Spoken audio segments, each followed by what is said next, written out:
Olá, meus queridos, vamos tratar de um assunto novo aqui no nosso estudo e vamos falar das chamadas obrigações solidárias. Quando nós falamos de obrigações solidárias, a primeira coisa que nós temos que ter em mente é o seguinte: as obrigações solidárias também são obrigações múltiplas, ou seja, elas têm pluralidade de sujeitos. Por que eu preciso que a obrigação seja múltipla? Quando nós estamos tratando de solidariedade, nós estamos falando de obrigações em que há um vínculo interno entre os sujeitos. E aí vamos entender isso. Toda obrigação apresenta um vínculo externo. Vínculo externo é a ligação entre a polaridade ativa e a polaridade passiva, entre credor e devedor. Se ela for única, o credor é ligado ao devedor, isso é um laço externo. Se ela for múltipla, da mesma forma, os vários credores são ligados aos vários devedores, ou os vários devedores são ligados aos vários credores, indistintamente. Toda obrigação apresenta esse vínculo externo, que é um vínculo jurídico que nós trabalhamos composto de débito e obligatio. Quando nós falamos de solidariedade, ao contrário de todos os outros tipos obrigacionais, elas possuem um segundo vínculo. Por quê? Porque solidariedade nada mais é que uma ligação interna entre os sujeitos. Então, quando eu falo que a obrigação é solidária, eu estou afirmando que ela possui solidariedade. O que é a solidariedade? Um vínculo interno entre os sujeitos. Então, por exemplo, se eu disser aqui que A, B e C são credores de D numa obrigação solidária, o que eu estou afirmando? Que estes vários credores estão ligados internamente. Ou seja, além deles terem esse vínculo externo, eles possuem uma ligação interna. Isso é solidariedade. Se eu disser que eu tenho pluralidade aqui de devedores e que esses devedores são solidários, da mesma sorte, eu estou afirmando que nessa obrigação possui dois vínculos. O vínculo externo, que acontece entre toda e qualquer obrigação, mas um vínculo interno entre os vários devedores. Bom, então falar de obrigação solidária é isso, é afirmar que a obrigação tem solidariedade, e solidariedade é um vínculo interno entre os vários sujeitos. A questão é, quando é que existe esse vínculo interno? Aí vamos lá, e essa é a minha primeira observação com vocês. Quando nós falamos de solidariedade, no direito brasileiro não existe presunção por solidariedade. Jamais ela será presumida. Tanto que essa é a redação do artigo 265 do Código Civil. Olha o que ele diz pra gente. A solidariedade não se presume, resulta da lei ou da vontade das partes. Então vamos lá, vamos entender primeiro isso. Já sabemos que obrigações solidárias são aquelas que possuem vínculo interno entre os sujeitos. O que nós temos que saber agora é o que quer dizer este vínculo interno, aliás, de onde vem este vínculo interno. Nós vamos ver que solidariedade aumenta a responsabilidade dos sujeitos.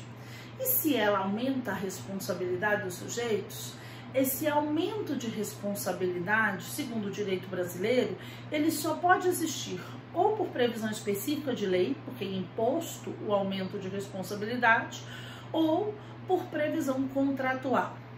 Quer dizer, então, que nós não temos no direito brasileiro situações em que eu vou afirmar, eu acho que é solidariedade. Não. Ou tem solidariedade ou não tem, porque ou ela está descrita na lei ou ela está descrita no contrato. A lei traz diversos casos de solidariedade, por exemplo, responsabilidade dos donos dos hotéis com seus funcionários, responsabilidade civil, claro, né? Se o funcionário furtou algo do hóspede, ocasionou dano, o dever de reparar alcança não só o funcionário, mas também o dono da hospedagem, porque eles são responsáveis solidariamente. Claro, volto a repetir, só na esfera civil, né? Na criminal, não. E existem diversas situações, o casal casado no regime de comunhão universal de bens também responde solidariamente. Quando você empresta seu carro para alguém e buscar algo para você e esse alguém bate o seu carro, os danos ocasionados a um terceiro, este alguém responde, mas você, dono do carro, também responde solidariamente. Então, existem situações diversas descritas pela lei, inserindo solidariedade no direito brasileiro. Mas aqui no direito das obrigações, que é o nosso ramo, onde é que a solidariedade é mais comum? Quando ela tem previsão contratual.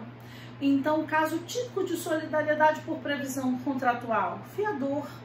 O fiador, como regra, ele tem responsabilidade subsidiária, ou seja, se eu sou inquilina, João é meu fiador, o proprietário, em débitos desse contrato de locação, ele vai cobrar primeiro de mim, inquilina, após ter uma execução frustrada, que ele vai atrás do fiador. Se, no entanto, estiver no contrato que este fiador responde solidariamente, qual é a consequência? O proprietário vai poder cobrar de qualquer um dos dois indistintamente. Então, vejam bem, toda vez que eu afirmar para vocês, esta obrigação possui solidariedade, nós estamos então cientes de que ou a lei descreveu solidariedade ou o contrato trouxe essa solidariedade, porque presumida ela não existe no direito brasileiro. Uma vez que nós sabemos de onde vem a solidariedade, qual é o nosso passo seguinte? Identificar a consequência da solidariedade numa obrigação. E aí vamos pensar o seguinte: se eu afirmo para vocês que eu tenho aqui 3 credores solidários, observem, estão ligados internamente. Eu estou afirmando para vocês que eles estão na obrigação como se fossem um só, como se fossem únicos. Isso é dizer que eles são solidários. Eles estão na obrigação como se fossem um só sujeito. Então tá. Isso quer dizer o quê? Que no vencimento, se o A for cobrar de D, vai cobrar a totalidade. Se no lugar de A quem cobrar for B, cobra a totalidade. Se no lugar de B quem cobrar for C, cobra a totalidade. Mas, professor, isso está muito parecido com a obrigação indivisível. Está, e já já nós vamos diferenciar. Da mesma forma, se eu estiver aqui com 3 devedores solidários, se eles são solidários, estão na obrigação como se fossem um só devedor. Quer dizer que no vencimento o A vai cobrar de B o todo. Se ao invés de B ele cobrar de C, cobra o todo. Se ao invés de C ele cobrar de D, cobra a totalidade. Isso é dizer que o sujeito está na obrigação como solidário. Ele está na obrigação como se ele fosse único.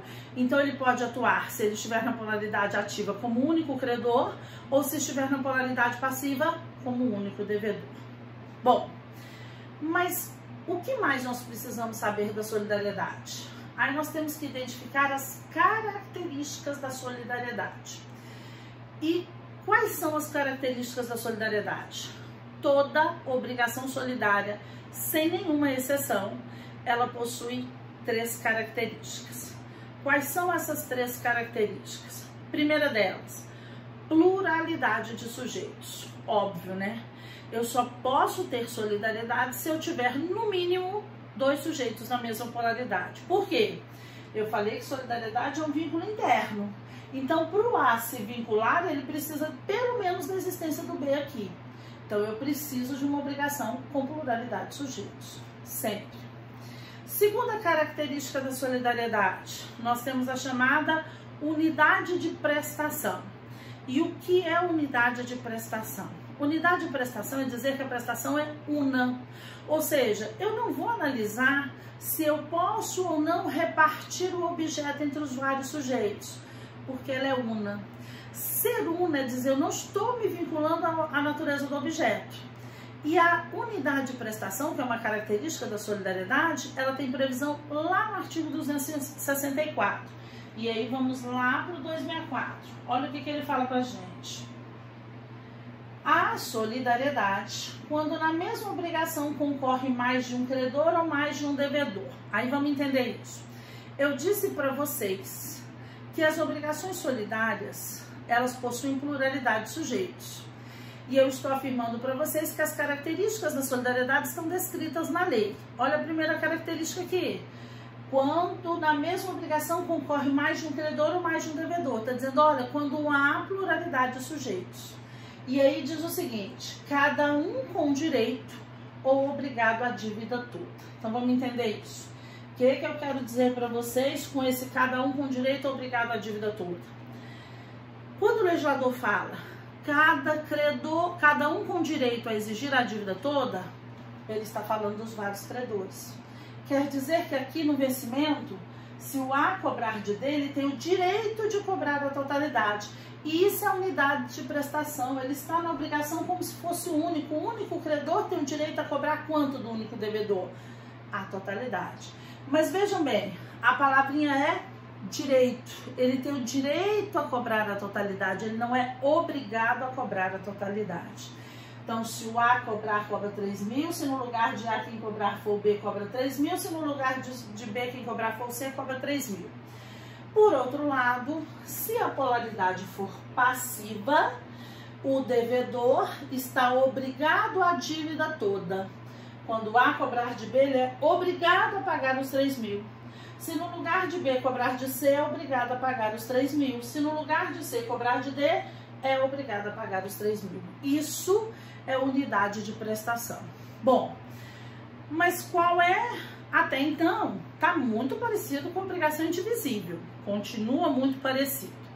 Como é que a gente vai definir isso melhor ou diferenciar isso melhor? Eu disse para vocês que solidariedade ela aumenta a responsabilidade dos indivíduos e de fato aumenta. Tanto aumenta que a solidariedade não pode ser presumida, tem que estar descrita ou na lei ou no contrato. E aí nós vamos conseguir visualizar isso muito bem quando nós falamos da terceira característica da solidariedade, que é a corresponsabilidade. Mas antes, só uma observação para ver se talvez vocês comecem a visualizar melhor a diferença entre solidariedade e indivisibilidade. Vamos pensar o seguinte: se essa obrigação aqui for divisível, então, se ela não tiver vínculo interno, nós vimos no nosso último encontro que se a obrigação for divisível, ela será cumprida por cotas que a lei presume iguais. Quer dizer o quê? Que no vencimento, aqui, mantendo o objeto de R$3.000, quer dizer que o A vai cobrar de B 1.000, B vai cobrar de C 1.000 e vai cobrar de D 1.000. Se D não pagar os R$1.000, o A só vai poder cobrar dele, não pode ir atrás de B e C. E quando ele for na justiça cobrar de D, ele vai cobrar quanto? 1.000. Vai penhorar patrimônio em quanto? 1.000. Agora vamos mudar nosso cenário. A obrigação agora ela é solidária. Se ela é solidária, ele tem que pagar a totalidade. Qual é a consequência? O A pode cobrar ou de B, ou de C, ou de D, o todo. Vamos dizer que ele cobrou de D. D falou, não tenho condições de pagar. Ele resolveu acionar o D, levou o D na justiça. D vai ser cobrado não pela cota dele. Não se fala em cota na solidariedade, fala-se em unidade de prestação. Quer dizer que ele vai ter que pagar quanto? R$3.000. Se ele não pagar, a penhora de bens vai versar sobre qual patrimônio? R$3.000. Olha a diferença. Se ela fosse divisível, a penhora de bens seria na cota dele. Como ela é solidária, a penhora de bens é na totalidade da dívida. Isso é solidariedade. Ela aumenta a responsabilidade dos sujeitos, por isso não pode ser presumida. Mas, vamos lá. Eu disse para vocês que ela é muito parecida com a obrigação indivisível. E aí vamos mudar nosso cenário aqui, vamos entender isso melhor. Vamos pensar o seguinte. Esta obrigação ela é indivisível. Eu disse para vocês que aí, quando nós vimos o artigo 263, eu disse para vocês que a indivisibilidade recai sobre o objeto da obrigação. Recair sobre o objeto da obrigação é dizer o seguinte: só poderá ser exigido na totalidade, só poderá ser entregue na totalidade, só poderá ser cumprida na totalidade. Recair sobre o objeto é definir a forma de cumprimento. Isso quer dizer o quê? Que aqui, se no vencimento o D, por exemplo, tiver em mãos R$2.000 dos 3.000 que ele deve, na obrigação indivisível, se ele chegar para o e falar, você recebe 2.000 porque hoje eu não tenho 3.000.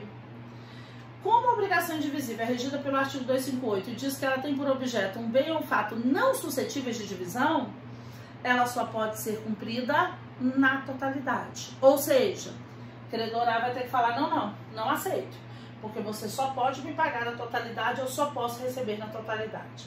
Mas, professora, nós estamos num ramo de autonomia de vontade, se ele quiser ele não pode fazer esse acordo? Ele até pode, mas se ele modificar o tipo obrigacional, Enquanto ela for indivisível, ela só pode ser cumprida na totalidade. Esse acordo seria nulo de pleno direito. Agora vou mudar. Se ela é solidária, ela tem unidade de prestação. Unidade de prestação dá o direito de você receber da maneira que você quiser, se você for credor, e você, devedor, ter a obrigação de pagar o todo. Então vamos lá. Este credorário no vencimento, ele pode cobrar de que maneira? Ou 3.000, ou 3.000, ou 3.000. Ou 1.000, 1.000, 1.000. Ou 2.000, como no meu exemplo, 500 e 500. Ou 2.000 e 1.000. Ele pode cobrar da maneira em que ele quiser. Por quê? Porque ele tem unidade de prestação. Unidade de prestação dá ao credor o direito de exigir da maneira que ele quiser e ao devedor a obrigação, o dever de pagar na totalidade. Olha a diferença entre a indivisível e a solidária. A indivisibilidade recai sobre o objeto, enquanto que a solidariedade recai sobre o sujeito. Solidariedade é vínculo entre os sujeitos, depende da natureza do objeto. Indivisibilidade é recair sobre o objeto, é analisar se frente aos vários sujeitos eu posso ou não repartir o objeto. Ok? Bom, terceira, característica da solidariedade, como eu disse, é a chamada corresponsabilidade entre os interessados. O que é a corresponsabilidade? É dizer que o solidário responde ao outro por eventuais prejuízos ocasionados. Então, eu tenho autonomia. Se eu sou solidária, lembre-se, eu estou na obrigação como se eu fosse única. Se eu sou única, eu posso fazer o que eu quiser na obrigação. Mas a depender do que eu faça, talvez eu ocasione prejuízo para o outro sujeito. Se eu ocasionar prejuízo para o outro solidário, eu indenizo. Por que eu tenho que indenizar o outro solidário? Porque eu sou corresponsável. Então, eu ajo sozinha. Vamos entender isso. Vamos pegar um exemplo? Para a gente começar a visualizar, eu vou manter aqui, ó, a solidariedade entre os credores. Vamos dizer que vou pegar situações diversas só para que vocês visualizem. Vamos pensar primeiro o seguinte. A, B e C são credores de D, só que eu vou mudar aqui esse nosso objeto da obrigação, porque com o dinheiro fica muito mais fácil da gente pensar em outras hipóteses, né? O dinheiro facilita a forma de cumprimento. A, B e C são credores de D, objeto a coisa X, não importa o que seja. Estabeleceram no contrato que esse objeto, coisa X, vai ser entregue na data de vencimento num determinado endereço em Brasília. Bom, isso é o lugar do pagamento estabelecido no contrato. O lugar do pagamento é uma das cláusulas do contrato, é um dos elementos do pagamento que nós vamos estudar posteriormente. Isso quer dizer o quê? Que eles estabeleceram, por conveniência de todos, que o lugar do pagamento vai ser aquele endereço X em Brasília. Na data de vencimento, o devedor D tem que pegar a coisa X e entregar naquele endereço em Brasília. Para quem que ele vai entregar? Como os meus credores são solidários, ele pode entregar ou para o A, ou para o B, ou para o C. Aí a minha primeira observação. Se ele for entregar para o C, pode entregar somente para o C? Pode.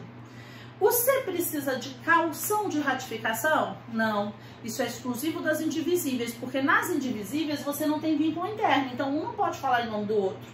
Na solidariedade, um fala em nome do outro. Então eu posso receber sozinha, quitar sozinha.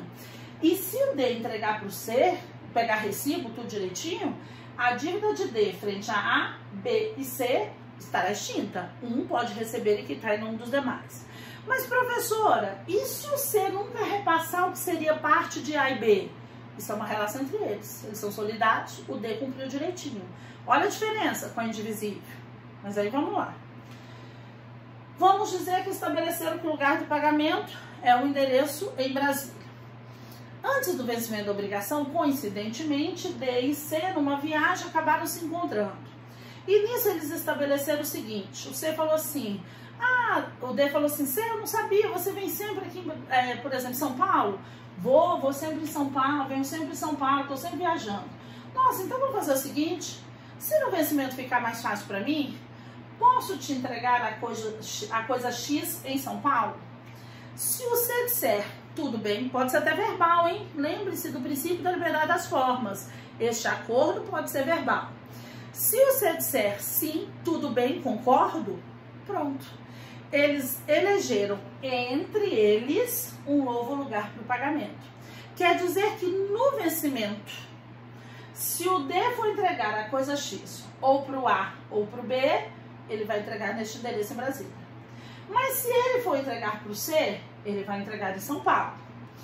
Mas, professora, o C está sozinho com o D modificando o lugar do pagamento, que é uma das cláusulas do contrato, sem participação de AIP. Sem participação de AIP. É isso que eu estou mostrando para vocês. Então, ele vai, né? Ele pode modificar uma cláusula do contrato. Só que aqui no meu exemplo, eu estou dizendo que ele modificou só frente a ele. Se ele quiser modificar frente aos demais, ele pode? Pode. Ele pode falar, não, então vamos esquecer Brasília e vamos determinar que o lugar do pagamento é São Paulo. Pronto. Então, para o D entregar para o A, para o B ou para o C, tem que ser naquele endereço que eles definiram em São Paulo. Isso pode gerar prejuízo para A e B? Pode, porque às vezes está convencionado que quem vai buscar o objeto do pagamento é o credor, e aí ele vai ter que pagar, às vezes, uma viagem, né, as passagens, estadia, por vezes um frete.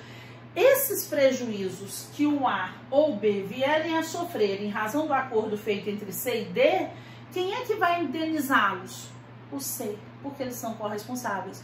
Olha o que é a corresponsabilidade. O C tem o direito de atuar sozinho, porque ele está na obrigação como se ele fosse único. Mas ele indeniza os outros solidários pela decisão dele, se ocasionar prejuízo. E isso é solidariedade, isso é corresponsabilidade na solidariedade. Mas vamos pensar um outro exemplo. Vamos dizer que esta coisa X aqui seja, por exemplo, um carro. O D é dono de um carro e resolveu vender este carro para 3 sujeitos, A, B e C. 3 irmãos, 3 sócios, 3 amigos, não importa. Quando eles estavam em fase de elaboração do contrato, eles colocaram lá que eles são credores solidários. Pronto. Só que nesse momento de negociação, isso quer dizer que o D, no vencimento, vai entregar o carro ou para o A, ou para o B, ou para o C. Só que quando eles chegaram nessa negociação, o C veio para o D e falou assim, D, eu quero muito comprar esse carro, estou associando lá com A e B, mas eu só posso ficar com esse carro, e A e B sabem disso, se eu for contratado no concurso público. Resultado sai daqui 5 dias, é quando haverá a publicação dos resultados. Você pode aguardar? Não posso. Quer dizer, então, que D e C firmaram uma obrigação condicional. Está vinculada a um evento futuro, que é passar no concurso público e que pode acontecer ou não. Mas para A e B, não tem condição. Eles querem comprar o carro e eles não dependem de concurso público de nada. Então, frente a A e B, a obrigação ela é pura e simples. Opa! Pura e simples. O que quer dizer isso? Nossa, professora, está tão confusa. Tá, não. A obrigação ela pode ser de um jeito para um, de outro jeito para outros. Isso é solidariedade. Eu posso negociar da maneira como eu quiser. Como é que fica essa obrigação no cumprimento? Aí vamos lá. Deu-se o vencimento. Se o C tiver ingressado no concurso público, ou seja, se existir implemento da condição, o D vai entregar este carro ou para o A, ou para o B, ou para o C. Qualquer um está habilitado a receber e eles vão pagar o valor da contraprestação.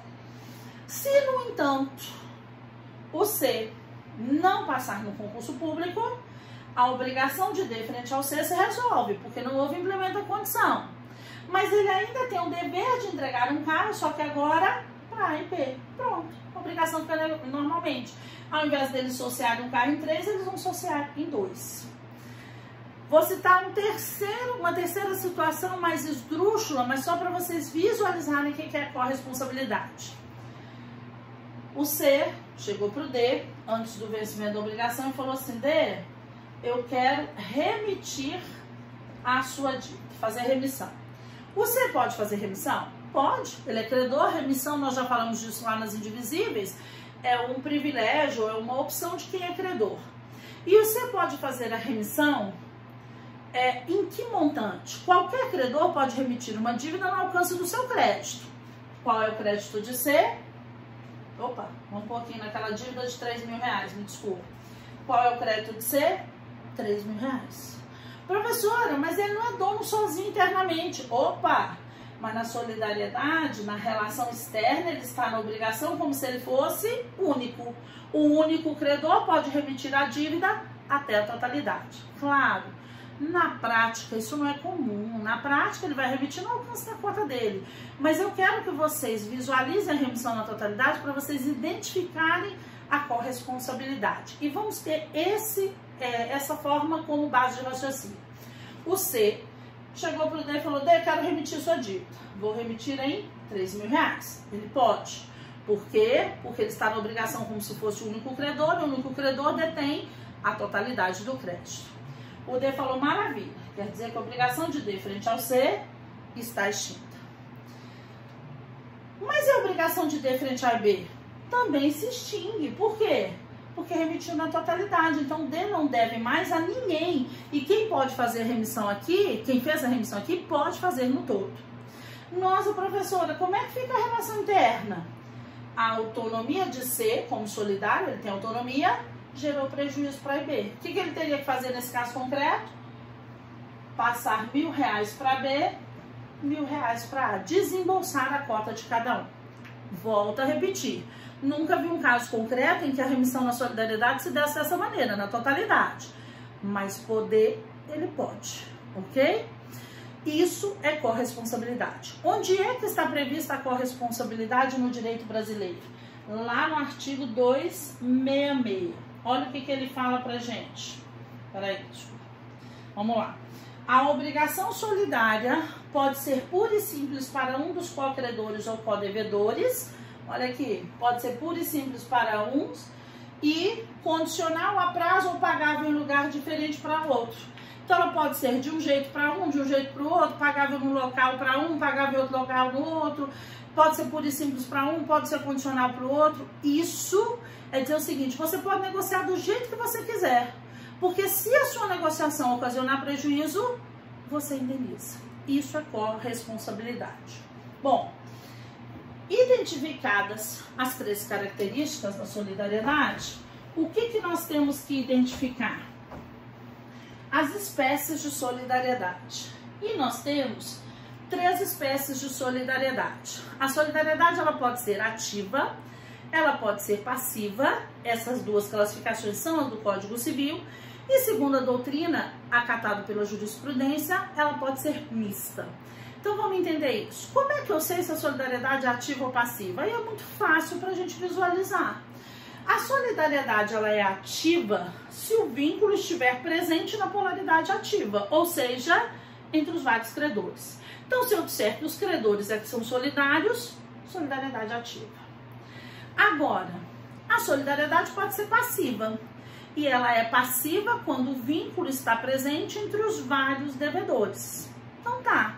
Ou seja, quando o vínculo está presente na polaridade passiva. Então, se eu tenho devedores solidários, eu tenho solidariedade passiva. Mas ela pode ser mista. Mista é quando simultaneamente ela é ativa e passiva. Então, por exemplo, A e B são proprietários de um imóvel, são donos de um imóvel. Resolveram firmar um contrato de locação deste imóvel com o sujeito C, que possui um fiador. Pronto. Quando eles for até aqui, não tem solidariedade. Se não tem solidariedade, aí vamos pensar o seguinte: não tem vínculo interno entre os sujeitos. Então, eu vou analisar o que vai ser cumprido para definir se é divisível ou indivisível. Mas aí vamos melhorar isso. Vamos dizer que quando eles estavam elaborando esse contrato, eles definiram que o aluguel corresponde ao valor de R$1.000. E aí vamos lá.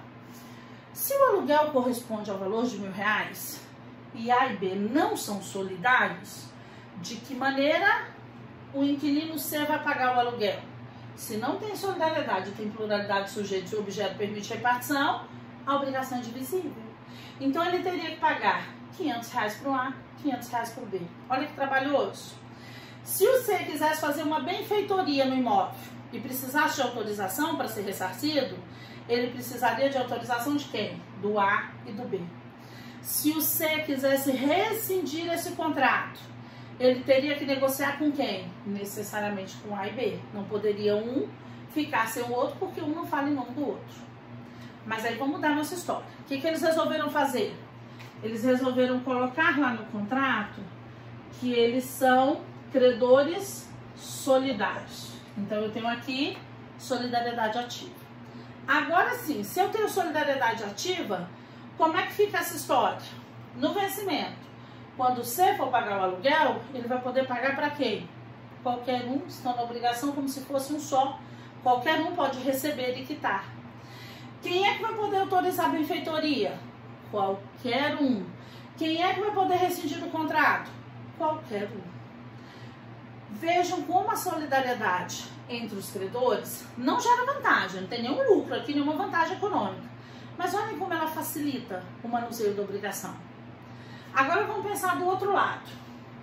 Se o inquilino deixar algum débito deste contrato e não for dito nada sobre a responsabilidade do fiador, nós vamos afirmar então que a responsabilidade dele é subsidiária. Quer dizer que se, por exemplo, tem um débito de R$1.000, A e B só podem exigir primeiro de C, chegando numa execução frustrada, é que eles podem cobrar de F. Acharam muito trabalhoso. O que eles fizeram? Colocaram aqui C e F como solidários. Então, se eu tenho devedores solidários, eu tenho solidariedade passiva. Agora sim, se eles são solidários e tem débito do contrato, os credores vão poder cobrar de quem? De qualquer um. Vão poder cobrar de que maneira? Na totalidade, ou de C ou de D, ou de F. Pode ir direto no fiador? Pode. Olha a vantagem de ter um fiador como solidário. Você vai direto em quem tem patrimônio certo para garantir a dívida. Observem que a solidariedade passiva, ela tem uma distinção da solidariedade ativa. Aqui, colocar credores solidários facilita o manuseio.